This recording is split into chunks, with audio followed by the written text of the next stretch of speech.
So he's not afraid to challenge any fighter, wrestler, boxer, MMA guy, former MMA guy, street bum, bare knuckle fighter, you name it. Hager's ready. Look at him, he's a giant. These are my closest confidants. These are my friends. This is my inner circle. We are the inner circle, baby.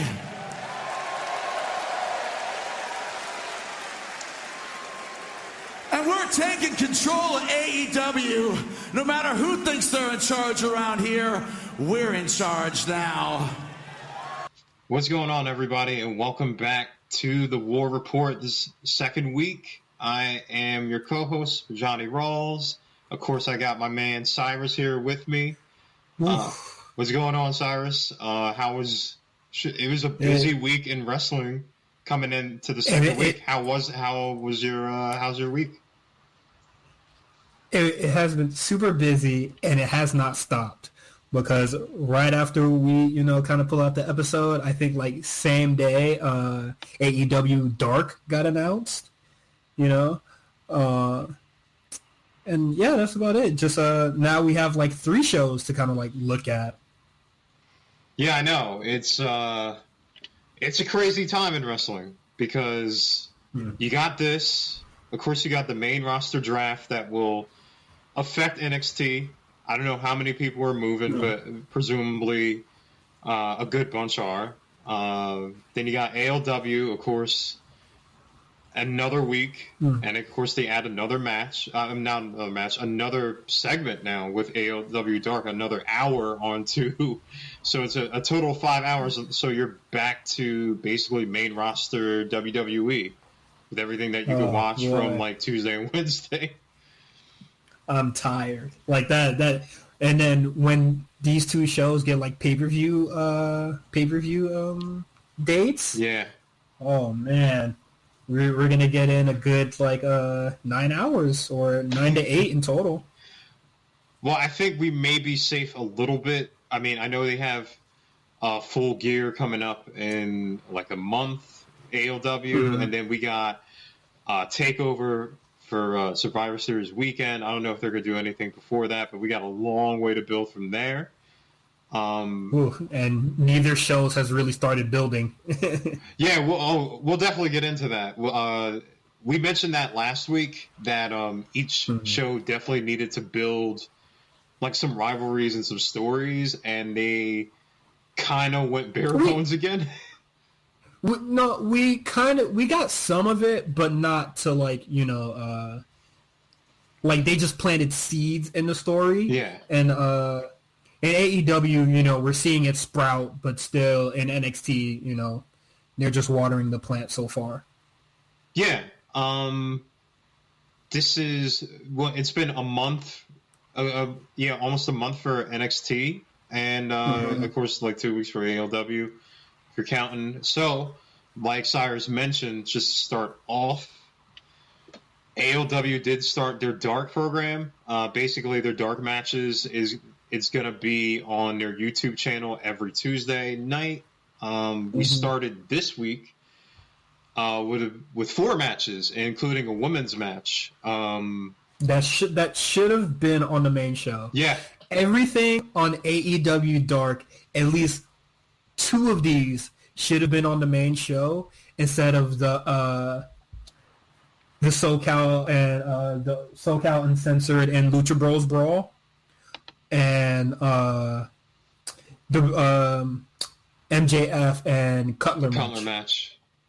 2 things that could have been replaced, because I think everything on AEW Dark this week was really good.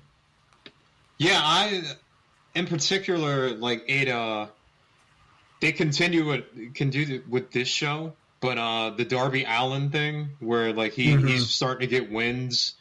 I liked his match with Cena. It looks like Cena is going to be the guy that puts people over too. Yeah, what I don't like is that. You know how with Johnny Gargano they were like building up like the slingshot DDT thing to be like, that's just dangerous. I don't like the coffin drop. I think it's dumb. And I think him like really attempting it multiple times in a match, and then like he finally gets it. Don't like it.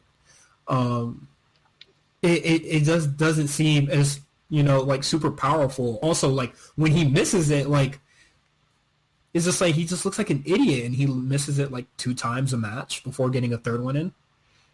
Well, I think that you're alluding to that. Remember that 3-way where he did it with the Cracker Barrel? Oh my god! And then so dumb. And then the Cody match where he did it on basically on the corner of the apron. So like, what I do like about it is that they're making it into like basically his finisher, but at the same time, it's kind of like it is a detriment to his body.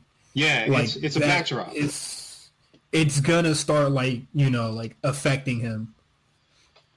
Especially as he basically gets into more and more matches. Like, I know that, like, they basically say that he's, you know, he's reckless, but, like, those bumps are going to add up over time, and they have to, you know?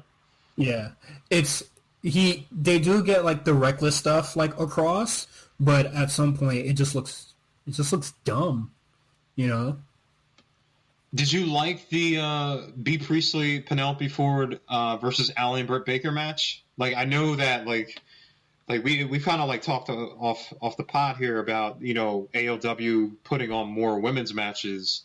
I felt which like they definitely should do. Yeah, I felt like this match was a little bit rough. It was a little bit rougher than this week's match, but I think that comes from these women basically fighting each other and not really having any chemistry because they haven't there has only been so many absolutely no chemistry with each other.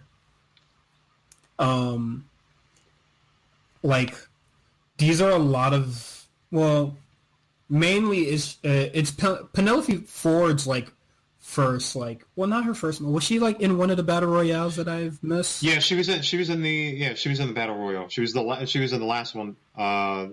Buy-in for like the number one contendership. Mm-hmm.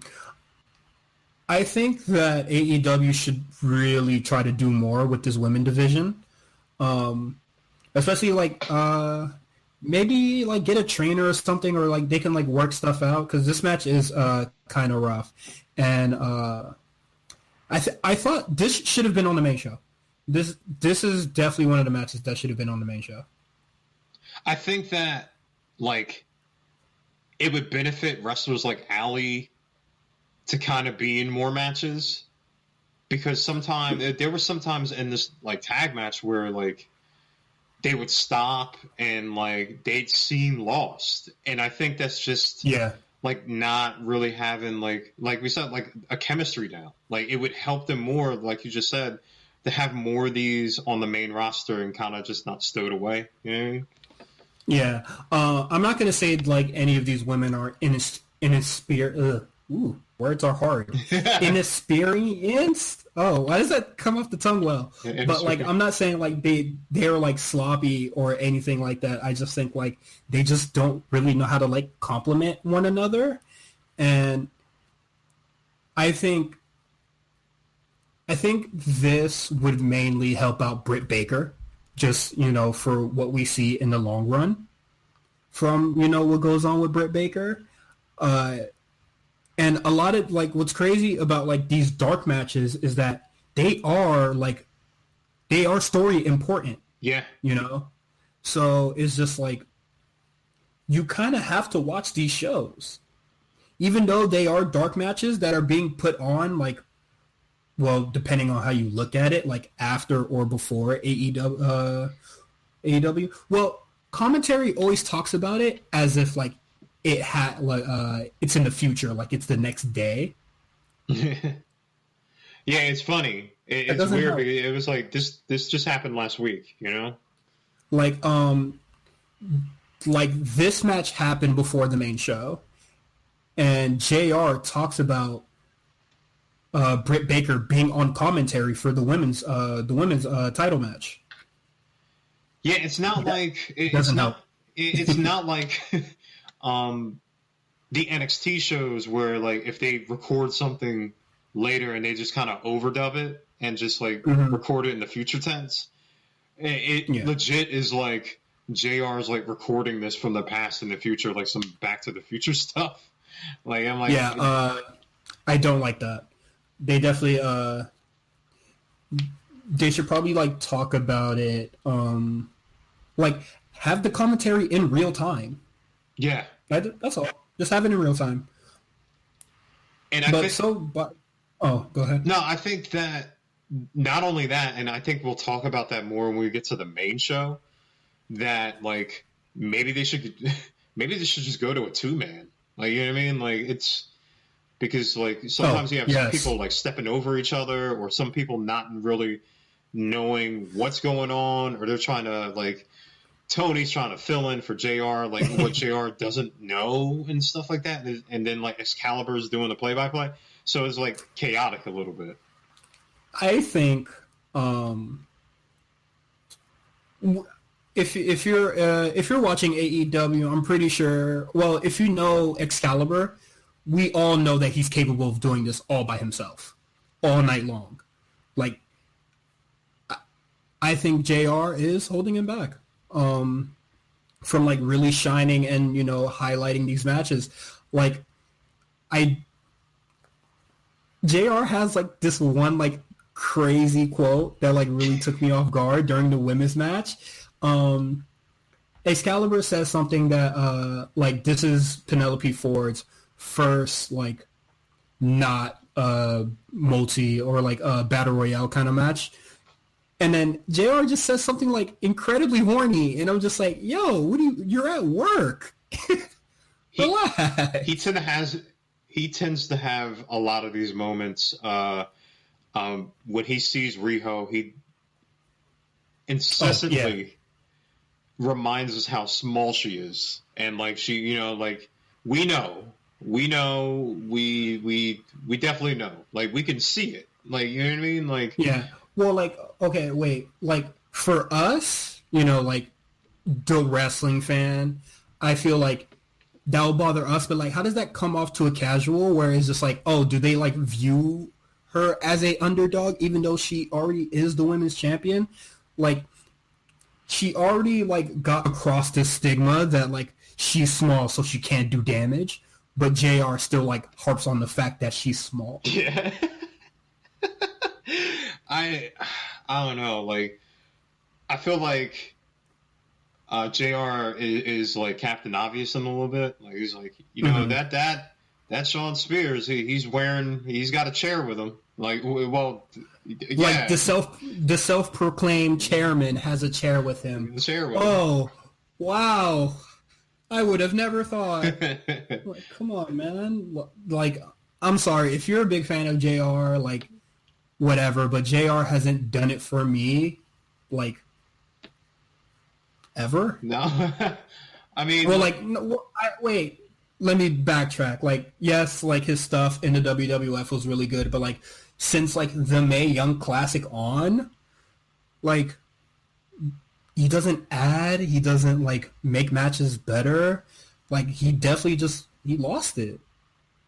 Yeah, that whole, like, I got a fire in my belly coming back to show people stuff, like, it hasn't really shown up yet. I think the final thing I wanted to say about AEW Dark, it really...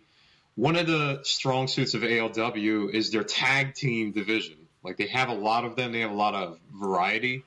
And it showed you that, like, basically, like, with the Best Friends of Private Party and Lucha Brothers, Angelico, and Jack Evans match, and then SCU and Jurassic Express, like, they have an abundance of tag teams. And if you were looking forward to the tag team tournament, especially going into the first show, it was a good showcase. It was a good showcase of what they can do. And one of the two tag matches that was on Dark definitely should have been on the main show. Yes. Instead of like the weird Jack Evans and Helico weird stuff with the Private Party. And they got a name change they got a name change this week. I don't remember what it is though. I'm sorry. It's I think it was like Hybrid 2. Yeah, I think it's something like Hybrid 2, I think. That's awful. They will definitely need to. Not a cool name. They will definitely need to rethink that ASAP. So I think that not a cool name. I think that we're going to start with NXT first. It was. I thought it was overall. I thought it was a solid show. Like these shows have all been solid. Like it's really good. It's really good wrestling. What did you? Okay, so we started off basically with I call it like the completion of the Leo redemption arc. Drew Gulak and Leo Rush for the Cruiserweight title, and Leo, of course, is your new Cruiserweight champion.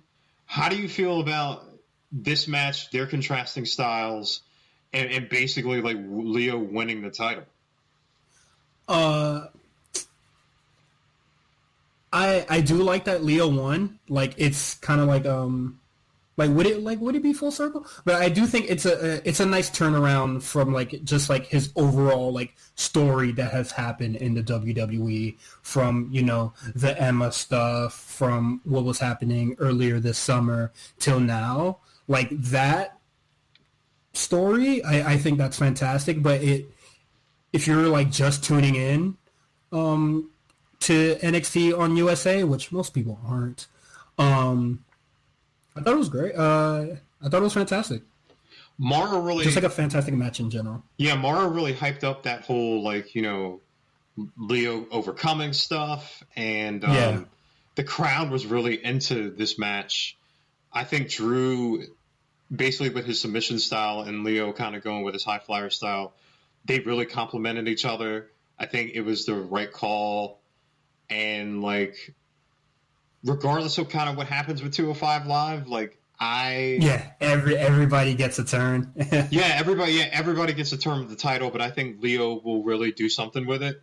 I really think that like, basically he could kind of be the underdog and have like these good matches. Like with we don't know what this new Leo Rush is like. He's still like the crazy fast, just the same dude like he was before in ring, but like that swag and confidence that he had when he was like with Bobby Lashley, like is that still there with him? Because you can see that it's a new Leo Rush. Like this is a new man. Yeah, we haven't heard him cut a promo yet. You know what I mean? Like we haven't had him. Basically, like I would picture him having, one of those like heartfelt messages, like promos to the fans, like, "Oh, thank you for sticking with me," and you know what I mean, like people like chanting like Leo, you know what I mean, like, and then a challenger come out, like I see that happening. Like I think Paul would like love to book that. Yeah, that definitely seems how it's gonna go, but we'll see what the delivery is like in that promo. We got some movement in the women's division. It started off with poor Rhea. She gets basically ragdolled by Rhea Ripley. Vanessa Bourne did not help her out, which puzzled me. Like she hasn't ever like tried to distract the ref or something like that. Yeah. She calls out Shayna, and then you had the Bianca Belair and Dakota Kai match. Dakota had a crazy amount of offense. But then Bianca gets the win there, and she calls out Shayna, and she says that the road to Shayna leads through her. How are you feeling about this women's division right now? Because now it seems like you got Rhea, but you're heating up Bianca again. They're setting up a number one contender match through like there's two walls that you need to like get through. It is what it is. I do think it's weird. Shayna just doesn't show up on the show or has really much to say, or she doesn't have anything to say about beating Candice LeRae. Candice not on this episode at all. Reina Gonzalez had something to say about that, but whatever. She's not on these shows either. Oh man. I think it's cool. Like it sets up a cool match that I want to see personally. But as far as like the bigger picture, it does look weird. Because if either, like, I don't see Bianca Shayna 2 or 3. Oh, I think because I think they had a singles match, and then they had like that 4-way where she took the pin. I think. Yeah, and like Rhea had another shot at the title before, and she got it was the DQ. like with a DQ, which was a very lame way to like lead into the next era of NXT. I don't know, like these two contenders have both more or less has lost to Shayna Baszler, so I do think it's weird. It's weird because one, I think Bianca's moving up. So I'm like, okay.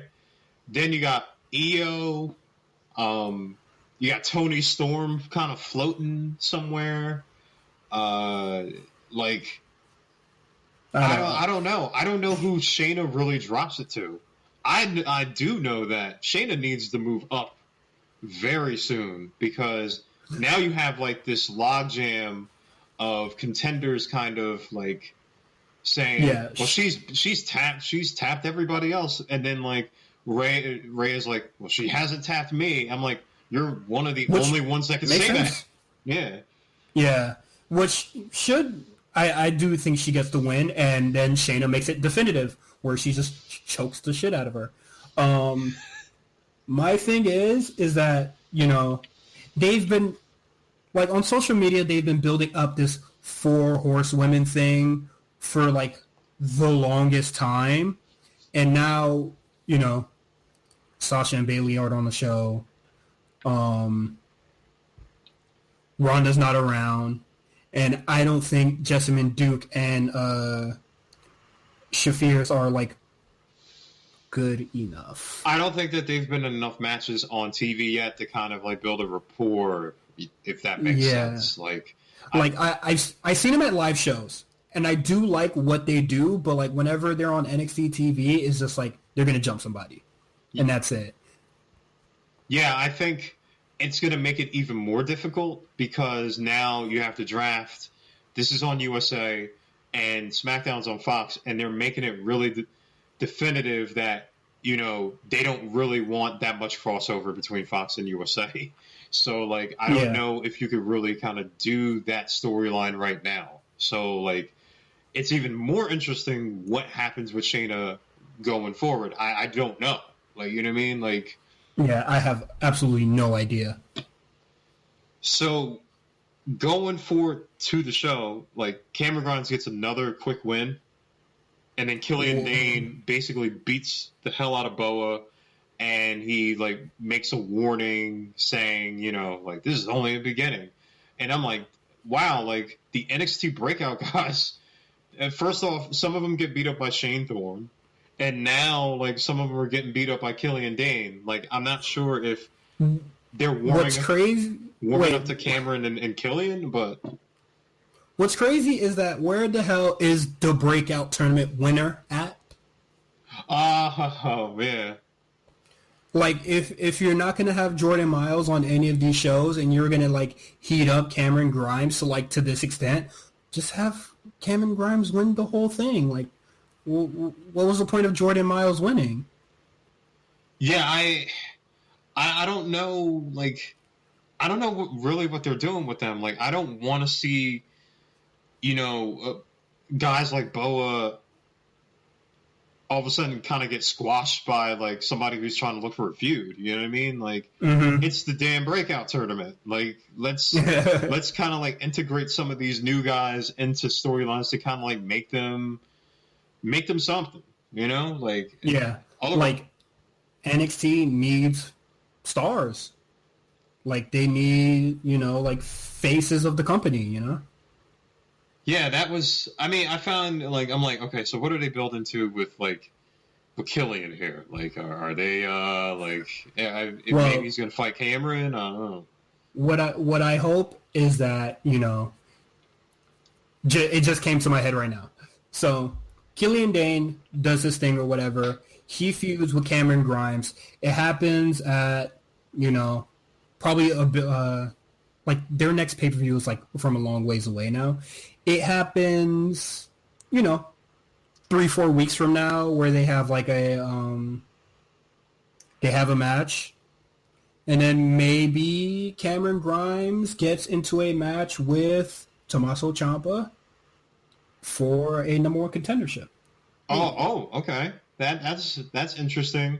I think that maybe you could kind of bring Bronson Reed to kind of feud with Kelly and Dane, like have like that big Hawks battle. I think that would be cool. You can pick on any other breakout star, but you can't pick on me because I'm just as big as you. Yep. That's great. There you go. That we're gonna call that Cyrus booking. Shout out to Meals. Shout out to Meals. Like, yeah, it's the original Meals booking. We'll see if it happens. So, speaking of breakouts, NXT breakout stars, Roderick Strong had a match with Isaiah Swerve Scott. I like this. I loved it. Like Swerve hit so many super kicks and so many variations to Roderick Strong. I'm like, wow, there's a lot of ways to kick a man in the face. It was hard hitting. Both got really good offense in. The Undisputed Era came down to the ring and they teased to kind of like do the interference, but they didn't, and that kind of led on to like Roderick like hitting a ton of stuff, like End of Heartache, and then like Boston Crab, and he got the win. The Stronghold. Yeah, the Stronghold. So what'd you think? Before we get into the Velveteen Dream thing, what'd you think of the match, and how do you think that Swerve looked? I love the Velveteen Dream thing, but I thought Isaiah Swerve looked great. I feel like another breakout star getting, a really cool opportunity that isn't the breakout winner. Like, what is going on here? But Isaiah Strong looked great. Isaiah Scott looked great, and he didn't look weak at all in this match. So it was cool by me. Well, Cameron did get like a title shot, but like I see what you're saying against Adam Cole. But I see what you're saying. All right, let's get him on the show more. So you had a double whammy of the Undisputed Era kind of getting humiliated a little bit. Velveteen comes out with that the live promo, and he shows the picture of Roderick being less than well endowed, let's say, where Maria had to come out on Twitter and defend him later. All right. If you work at NXT and you're the person that had to work on the graphic to make Roderick Strong penis look small, please call into this show. Yeah, we would love to talk to you. I don't know how you did that. I don't want to. I don't. God bless him. Did Roderick Strong have to take a picture without the title and then put the title on for y'all to like plan this in the future? Hey, and yeah, man. Who was the person to come up to you and tell you, "Yo, we need to get this picture. Can you edit it?" That was. I feel like Paul Heyman kind of like hijacked the writer's room. It was like, hey, like we should do this. This is what we should do. We should say that Roddy has like a small member. That's what we should do. I thought it was funny. As hell. I thought it's hilarious. And you know what? I feel like Velveteen Dream and Roderick Strong are probably like there while they're pitching the idea. And it's hilarious for them to just be laughing and be like, that's great.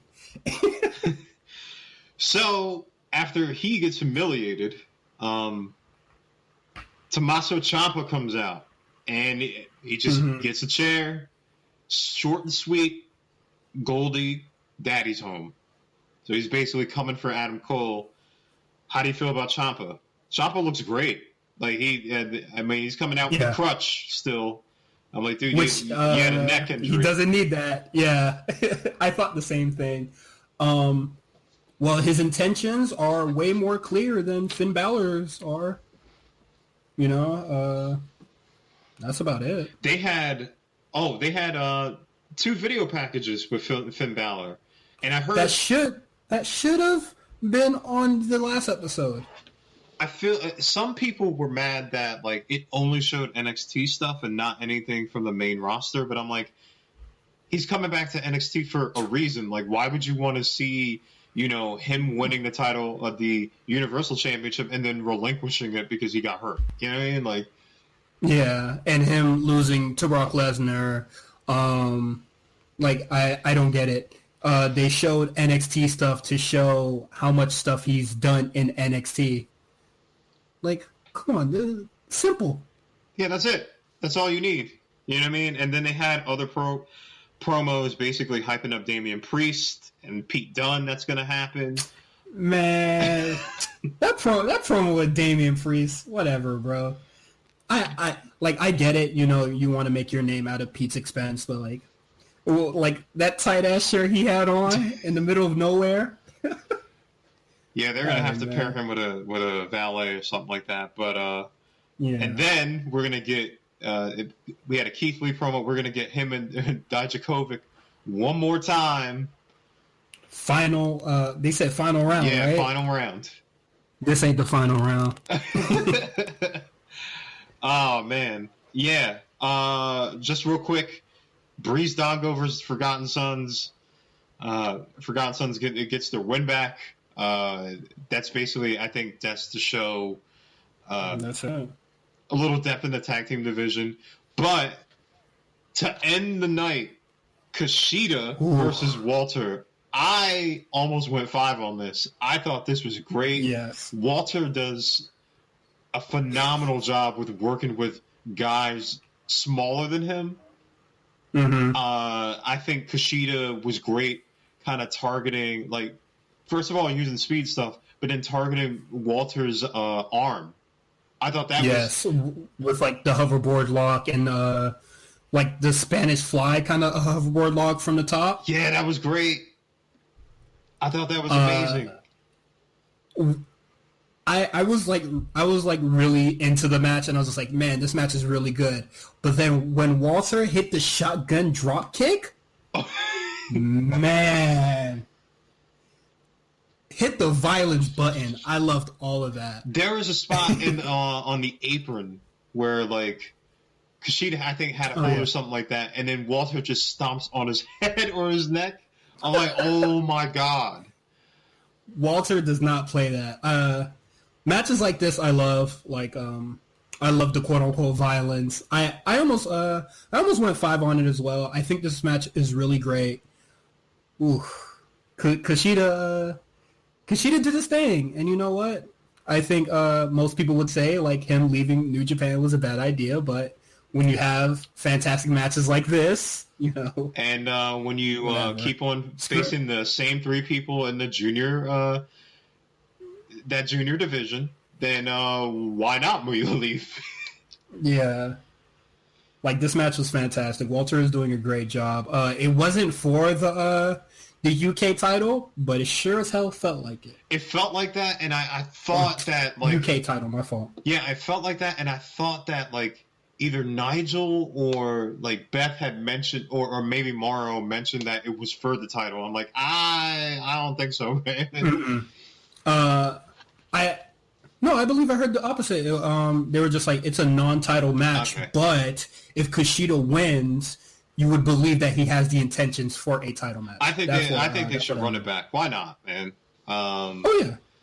And of course, you got Tegan Nox. She will be back next week. Any final thoughts on this week's NXT? What overall thoughts? The main event is fantastic, and personally, I thought this was a much smoother watch than the other show. This is like one thing, and I know like people are saying that they need to like build up storylines. NXT is they are planting seeds here.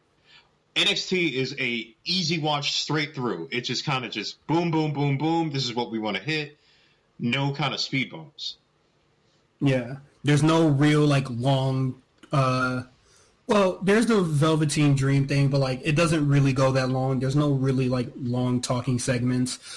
the thing is with NXT is that there is a lot of people that get TV time on that roster. Oh, yeah. Definitely. And I think when we were just talking about it in the group chat is that last week they ended with Undisputed Era and Street Profits, and then this week we have Walter and Kushida with like little like we barely see the people that were in the main event last week. Yeah, you know, it's like like they could kind of like throw things at you, and now they have 2 hours to do it. You know, I think the talent pool needs to get a little smaller. Like I understand getting everybody on the show, but like maybe just condense it down a bit. I hope they do that with the draft. Like, you know what I mean? Like kind of like take some people. Like. Gotta get a few people out of here. Shayna Baszler. And it's not that I don't love her. It's just that it's time for her to hit the big time. I need somebody else to kind of bully Becky Lynch around. So we are going to move on to AEW Dynamite.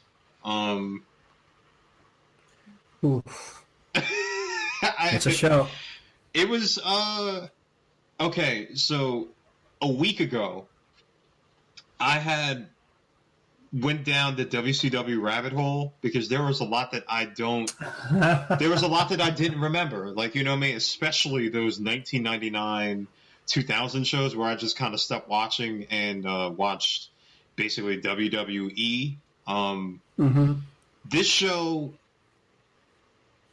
felt, especially the ending, felt a lot like that. Like some like, you know how like Nitro used to have that chaotic ending with the NWO, and then maybe sometimes Sting would show up and beat up everybody, and then like Tony Schiavone would be like, "We gotta go," and then like it would just cut.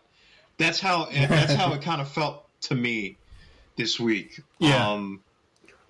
The ending being the same as last week, just with a different person standing tall. It's whatever to me. They can't do that every week. They could do that right now, but they can't. We'll get more into it. So, first round match, you had Young Bucks and Private Party. I thought this was a great showcase for Private Party. I thought the Young Bucks did the right thing, and Private Party getting the W here because the Young Bucks don't really need it. You know what I mean? Like, yeah, they literally had like 3 title matches so far. 3 title, not for the AEW title, but still 3 title matches, and I don't think that anybody. Presumably, if the Lucha Brothers do win, I don't think that anybody kind of want to see that match again. And I think that their role, maybe eventually they do get the tag team titles, but I think they need, since they're in the main storyline, I think they need to put people over. Yeah. Since they kind of have the involvement with like Cody, the Cody Jericho stuff, them taking a step back and like letting, you know, the tag division carry itself without them, I think is really cool. My only thing is that like it's been a concern for a very long time. Is just like what do these shows look like without the Elite? And can these undercards, well, like not undercard, but like mid card, you know, like people that are not Elite, can they carry the show? I think with this show, I think they're trying at least. You know what I mean? But, like, the main angle is the Elite, you know? So, let's get into this Jericho promo. Let's get into this whole thing that he had here. Revolutionary promo, just because he said, shit. All right, so Jericho comes down with Santana, Ortiz, Hager, and Guevara here. He reminded us that he was the world champion. And then tell. And then he goes down the line, introduces everybody. They start "We the People" chants with Hager, and then he shuts it down, and then he makes a dig at Bad Creative, WWE, and then he unveils the name. They are called the Inner Circle. And then he basically insults Cody's family. He insults Cody. Oh man, with the cheapest of cheapest heat. This heat, free 99, with him saying that, you know what? I don't like your dead father. How about that? Ooh, you know what I mean? Yeah, like, all right, bro. Okay, so I feel like Jericho hit all the points here. He dissed the WWE. He cursed. He hit the bit of the bubbly line. Okay, yeah, we got that. Does his catchphrase and then does one of his former WWE catchphrases in the same promo. And then he did a little like Eddie Guerrero, like Viva La Raza thing. Which, out of respect, I don't think that's a bad thing. No, I think it was dope. Eddie's birthday. I think that was dope of him. But what did you think of this promo and introducing the Inner Circle? What do you think of the name? I was talking to a friend yesterday about the Inner Circle name, and it's like the Elite, like all Elite Wrestling has a weird naming convention with Private Party, the Elite, the Inner Circle. The Dark Order. Yeah, it sounds very inclusive.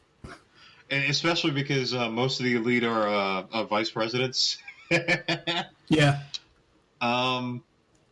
I would have liked Judas, but I'm impartial. But yeah. Oh, I don't. If you ask me right now, what would I name them? Give me like a week, please. Yeah. I cannot come up with something on the spot. Because it's like the most random assortment of guys, you know what I mean? Like you had Santana Ortiz, and then like Sammy Guevara that they're trying to build as like this machismo guy, and then like this Jericho calls him a heartthrob, and then somebody in the group chat told me that their women demographic is down. Yeah, so and like, I was just like, Uzi, who's a heartthrob too. And one thing that really like kind of like weirded me out in this promo was him bigging up Hager. I do like that they're building up. Like I do like he's the silent killer thing going on. I do like it, but what style is he going to wrestle in the ring? And he mentions that he is undefeated, and tries to make it seem like shots at like Lesnar kind of thing, but Matt Riddle is also undefeated in the UFC. I just want to say that Jake fought in the Hager fought in Bellator. And if you look at his last opponent, far cry from any UFC guys. Him beating up plumbers and janitors. Yeah, don't know about that. So I'm gonna go right into the number one contender match, Darby Allin and Jimmy Havoc. Before we even touch on the match, how do you feel about them being the number one contender to fight Jericho in Philly? How do you feel about that? I think Pac, who was on commentary, made a very good point. Why the hell are these guys fighting for the title when I'm undefeated? And Darby Allin was in that Cracker Barrel match that Jimmy Havoc won. So therefore, Pac does have a better win-loss record than Darby Allin. So why isn't he in this match? Pac beat Hangman Page, who fought for the title, and also Kenny Omega. He's 2-0. What is going on here? Now, this is something that I, also worried about. The win-loss record thing is already giving us bad matches and is already giving us the wrong, number one contenders. I called this 2 months ago. I get that they are trying to really push Darby as a babyface, and I think that fantastic, good work. Yeah, I think that it's cool. I thought when we get to the end segment, what he did was kind of cool, but it creates this conundrum because win-loss records not only goes by your win-loss, but it goes quality of wins. So it's got like some college football BCS thing, and it also divides into if you won in a tag match, if you won in a triple threat. So I'm like, if how am I gonna contend for a title? Say if I won like in triple threat matches, does that qualify me to go for a singles title? Like what happens? Like and Pac brought up a very good point when he was on the commentary for the Shawn Spears and Jon Moxley match. Like, what? Oh yeah. Oh, it was the wrong match. Sorry. No, it's good. But, it's a good point though. He has a very valid point. I thought the match was whatever. I'm not a big fan of Jimmy Havoc. I want to be, but it's just not working out. I think Darby Allin is cool, and I think he does work as a babyface, but I think his style is like not very babyface, you know? Yeah. Like it seems like it's like having Spike Dudley be like your top babyface, you know? I think ECW tried to do that when he did the Mike Awesome matches, but he was taking just massive ass bumps. Like he was taking like power bombs through tables, power bombs like off, which is just a coffin drop. Yeah. So I don't know what Jericho is going to do to him next week, but And honestly, like we know that Darby Allin isn't winning. Yeah, it's like very apparent because we have the match at Full Gear. Yeah. So like right now they're just having title matches for the sake of having title matches. They made a mistake for like telegraphing it so far ahead. You know what I mean? Yeah. So from there, you had the women's tag match, like the lone women's match on the card. Stop doing that. Put 2 women's matches on shows. 3. Like, just more than 1. This is we're almost in 2020. Have a second women's match on the show. So you got Bae Priestley, Emi Sakura, with Riho and Britt Baker. I thought this was a better match than it kind of was on AEW Dark.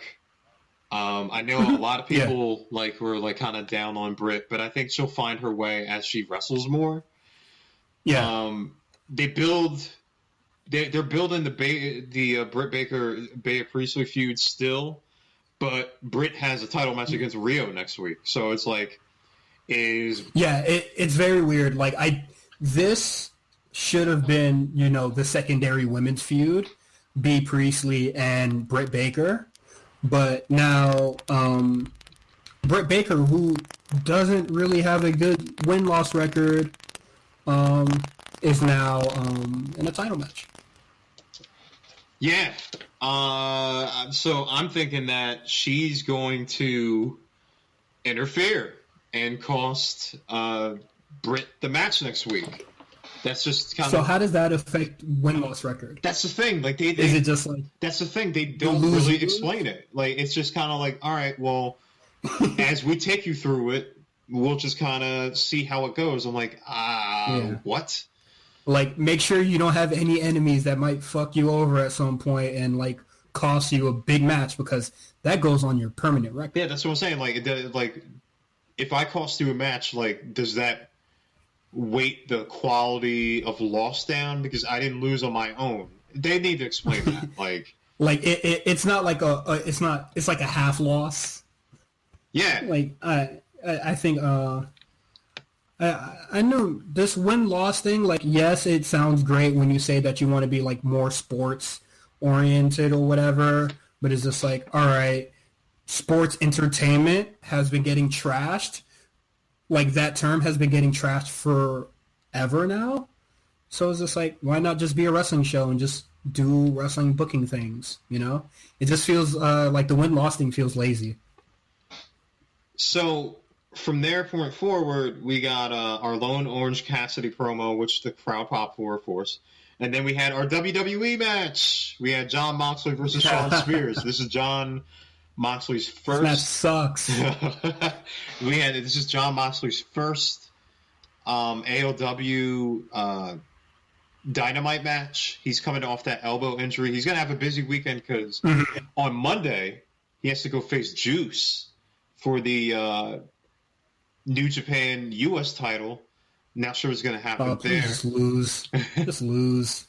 So What'd you think about Moxley coming off that elbow injury, and how do you think Shawn Spears' current AEW run is shaking out? I would like to start off with the Shawn Spears things first. Yeah, you got the floor. You are a loser here, and you're a loser in WWE. So, what was it all for? You wanted a little bit of TV time? You lost here, you lost in the WWE, but at least in the WWE, you could have been losing and then walking back to your wife. Oh, wow, he's cutting a promo on him. Go ahead. What was the point of leaving? He's not even doing, indie shows. Okay. So, he's not, really racking up bread and, going around places. You lost to an ex-WWE guy who you probably would have lost to in WWE. What was it all for? That's it. I'm done. Cut a full promo on Shawn Spears.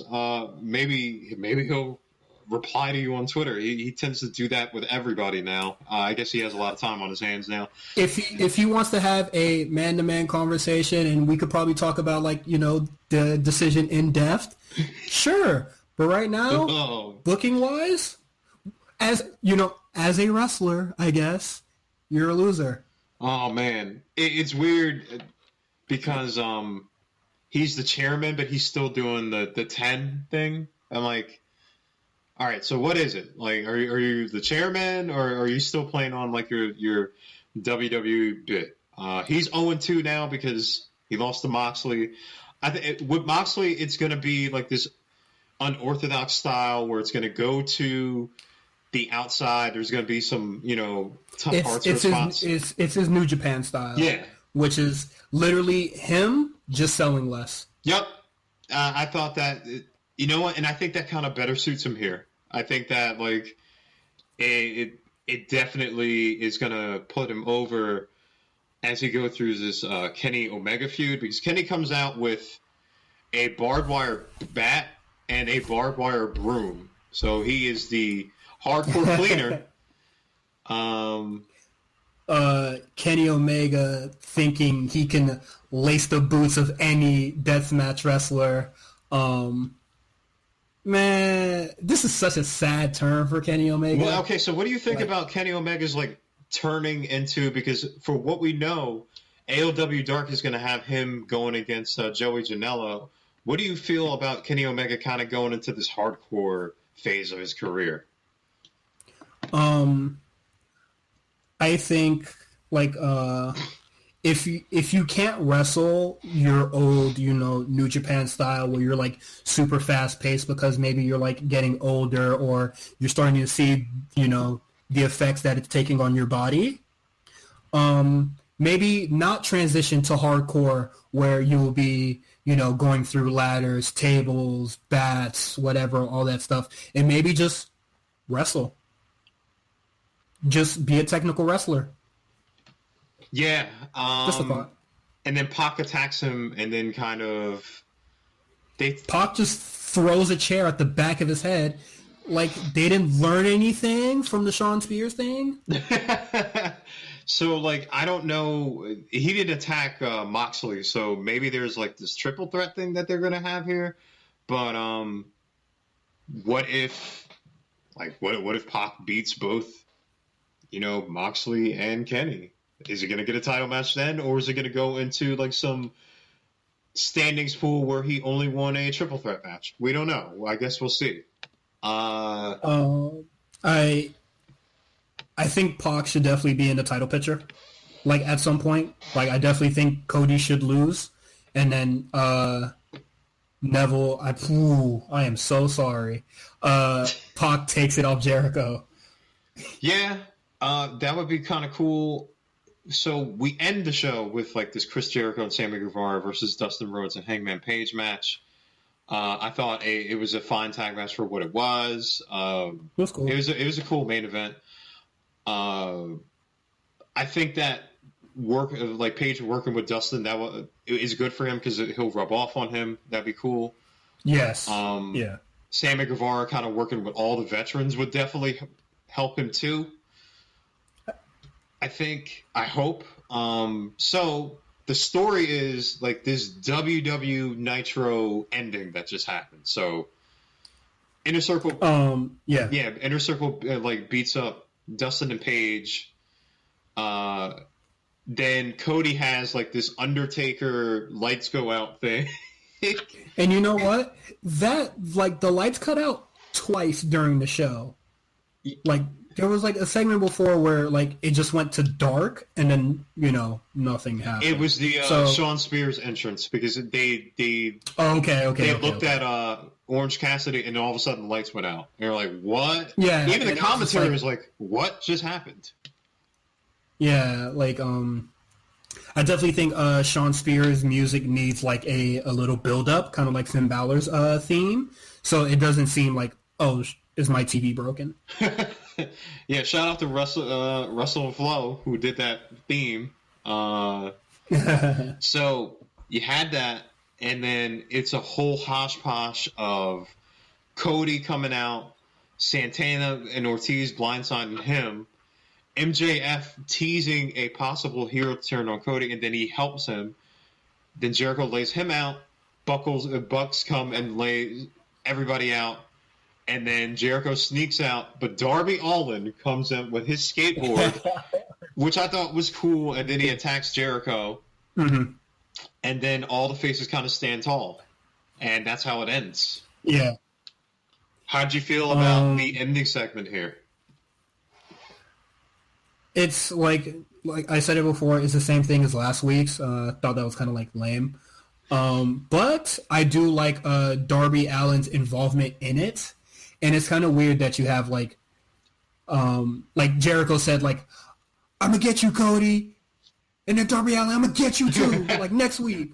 And it was just like, oh yeah, like Darby Allin's going to get the hell out of here. Like Jericho's definitely going to beat him.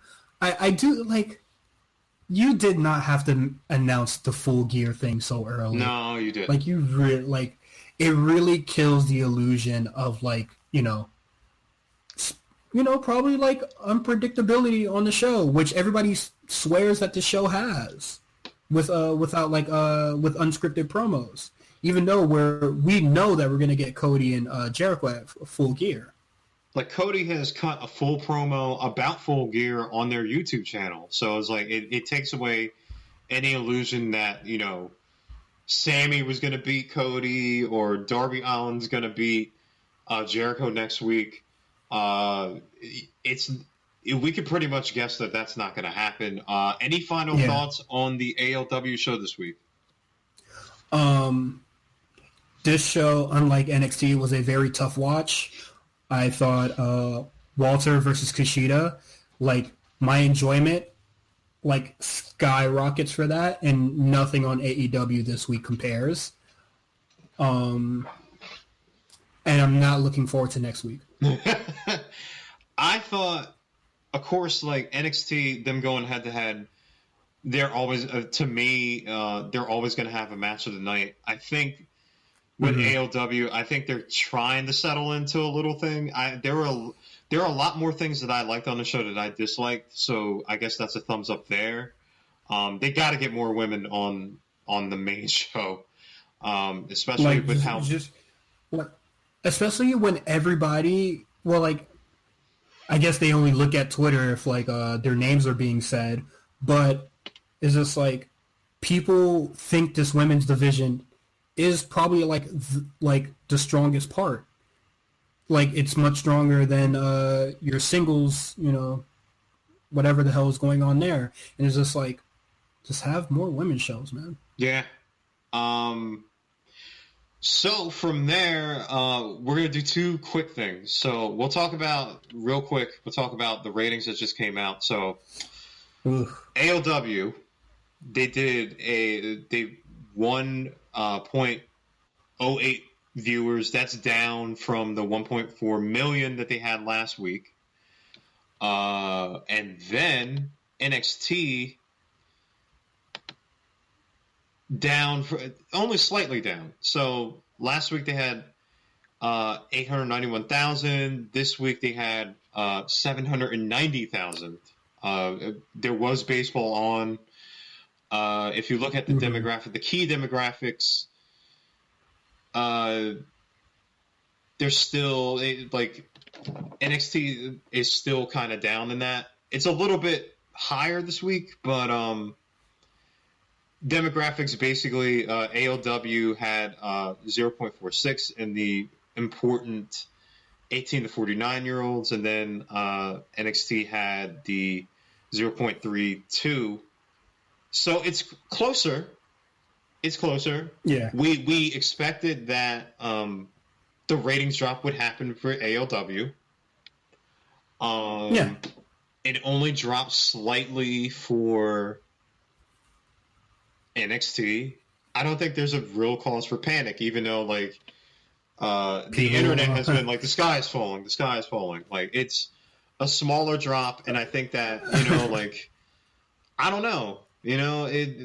Well, okay, so with AEW, you have to factor in the True TV simulcast, so it's more like 1.14 million.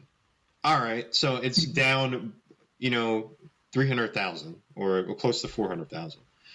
So they had the bigger drop. But what do you think about? I guess what do you think about the whole ratings and what story it tells? It tells that the better wrestling is losing. And what do you think that NXT can do to kind of like stabilize stuff and kind of like bring more people to the product? I don't know necessarily. Same. I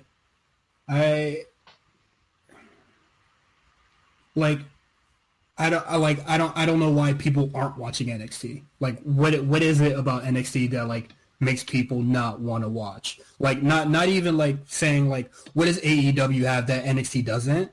It's just what is going on like what is NXT doing wrong for you? Like what is it? Or is it because you still view it as developmental and then you'll see them on Raw and SmackDown at some point, so you don't like really like necessarily care? Or just like since it's not on the network, you can't like view it as much as you like. Yeah, I mean, I think it, and part of it for basically AEW, there still has like that new car smell on them. So like people are definitely going to want to watch because it's a new thing. You know what I mean? And I think with NXT kind of moving up to USA, people are still kind of filling it out a little bit. And you have to, I think you have to with NXT because we are still kind of used to watching it on the network to kind of look at the delayed watch numbers as well, because a lot of people may be electing to watch it on the network other than watching it live. Like some people might, all right, man, I don't know if I could watch AEW, on, whatever TNT is on. You know what I mean? Like I'm going to watch it live first. And since I have the network, I'll just wait until NXT is on there and then I'll watch it. Yeah. Like I also have the WWE network as well. The award-winning WWE network. $9.99. And it's just like I would prefer to like I always watch AEW first because I don't have Fight TV and I have a TV in my living room, so I just do that. Yeah. So for the last thing, we got the draft. We got the draft coming up Friday, which is tomorrow. Yes.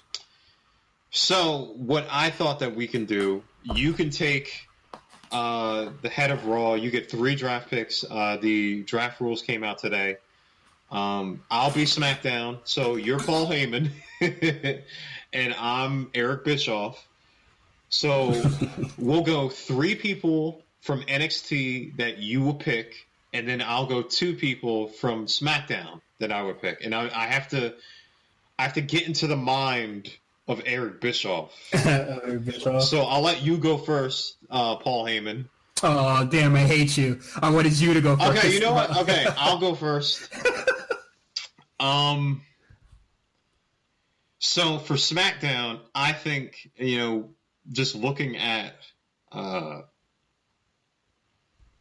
the whole thing as far as what Eric Bischoff likes. Wait, can I stop you real quick? Are we doing like 3 superstars in general or like 3 male, 3 women. It could be it could be anyone. You know, I won't. Okay. Okay. So like, we'll set this as like, it could be, if you pick a group, it's one group.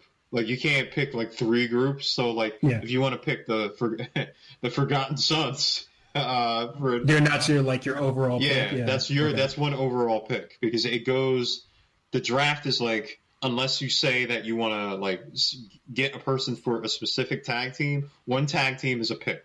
So like, I read that on the draft. So just thinking about like Eric Bischoff would kind of pick. Looking at this NXT roster. Ooh. Oh, I don't even have that roster open. Let me probably get it open. Yeah. So like, you'll get that open, like looking at this NXT roster and kind of looking at who's at the top. I think, as a workhorse guy, I'm gonna go with. I think that he would pick Johnny Gargano. I really do. He's a workhorse guy. I know he's a little bit small, but you know what I mean? This guy could work with anybody. He has done everything that you can possibly do in NXT. If you want to showcase Fox and you want it to be more sports oriented, then why not have some of the best wrestlers on there? You know what I mean?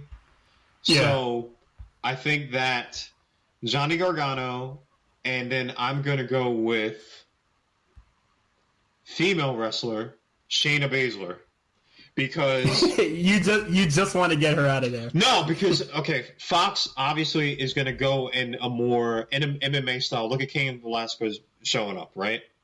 Cain Velasquez, Tyson Fury, first ever SmackDown.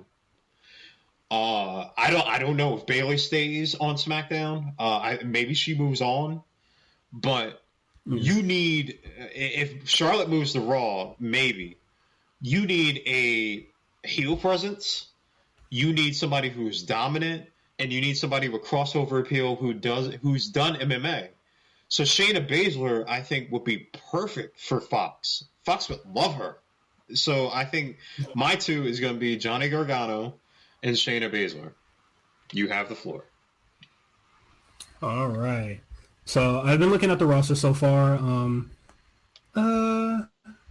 I would say my first pick for Raw and SmackDown. I mean, just Raw. Danny Burch and Oney Lorcan. I think they are great tag team dudes. Give them a new theme, please. But I think, they can do a lot of dynamic stuff. And Oney Lorcan himself is a character. And I think Paul Heyman could really do cool stuff with that. Okay. Women superstars. Let's see. Ooh. This kind of hard. I want to say, Donna Purrazzo. Ooh. But I know she's doing the thing with what's her name? Chelsea Green. Yeah. So I don't know. I do think she could do some cool stuff though. And a single male singles competitor. Man, can we get? Oh, does what's his name? Just lost the cruiserweight title. Does Drew Gulak count? I think he would. Because 205 Live is kind of absorbed in the whole NXT thing. Okay, because right now the list I'm looking at doesn't have his name. But yeah, get him on there. Okay. Same deal as Oney Lorcan. Like they're like 2 really great wrestlers, and Drew Gulak does have an amazing personality that can be shown in bright ways, and I think Paul Heyman does have the power to bring that out. I'm surprised. I was really shocked that you didn't pick Matt Riddle. He was the reason why I didn't pick him. I thought he was going to go. Well, I think going through the whole process, the picks are Matt Riddle, Bianca Belair, Street Profits. I feel like that's the 3 on a lot of people's lists. Mm-hmm. And I just want to be weird. I hear you. I think that those are definitely interesting picks, and I basically coming back on the show next week, the whole landscape could be changed. We could be looking at I think Undisputed Era is safe. I don't think they're going anywhere. Yeah, they ain't going anywhere. But I think it could be changed. Like I also think that's the reason why they haven't locked any specific storylines down, because the draft, now we see that everybody is basically eligible to be drafted. Like, and it's gonna be like something crazy like 71 draft picks or something like that. So like that's gonna be a really long show. That's gonna be fun. So yeah, I'm excited. I'm excited for kind of like this whole new era thing. Yeah, this is week 2 of the War Report, man. Like we're in the thick of it. We're getting closer to AEW's first pay-per-view that they had after the TV show. Yeah. Mm-hmm. So how are you feeling 2 weeks in? Man, I am very terrified for AEW. Because if you don't have Jericho or the Elite on the show, what do these shows look like? Because I do think that their mid-card is kind of weak. And I think this is why they should be preparing for that with having more women shows. I mean, more women matches on the shows and more tag team matches. Because once Jericho isn't around, once Cody isn't around, the Bucks, Kenny, like, what does that show look like?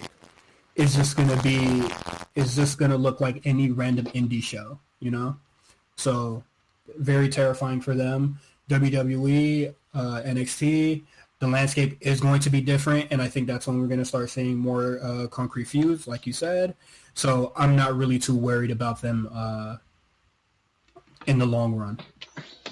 Yeah, man, we'll be back next week. We got a lot of we got AEW Dark with Kenny and Joey Janela. We got Riho versus Britt Baker for the title. We got a bunch of cool NXT matches coming up, like the final feud with Keith and Dijakovic. That's going to be, I don't know what else that they could do. So, yeah, that is the second episode, or week 2 of the War Report. You could follow us at RNC Radio Live on Twitter. You could we're on Apple Podcasts or Spotify. We're on SoundCloud, Stitcher, everywhere. We just had a new RSPN episode hit live. We had a new, of course, the A Show talking about crazy 7 days of wrestling. We had and they'll be covering the draft as well. Oh yeah. Oh, God bless them. That's a lot of that's a lot of picks. We've also had this cool thing where we're doing like this whole build up to Road to El Camino, the Breaking Bad movie that's coming out. If you're on the West Coast, it is 12 midnight Pacific. If you're on the East Coast, it's 3 a.m. I don't know if you want to stay up for that. And of course we have a bunch of cool playlists, and we just have something for everybody over there. So give us a follow. For myself, Johnny Rawls, and of course Cyrus, thank you for listening to us, and we'll be back next week. Ooh.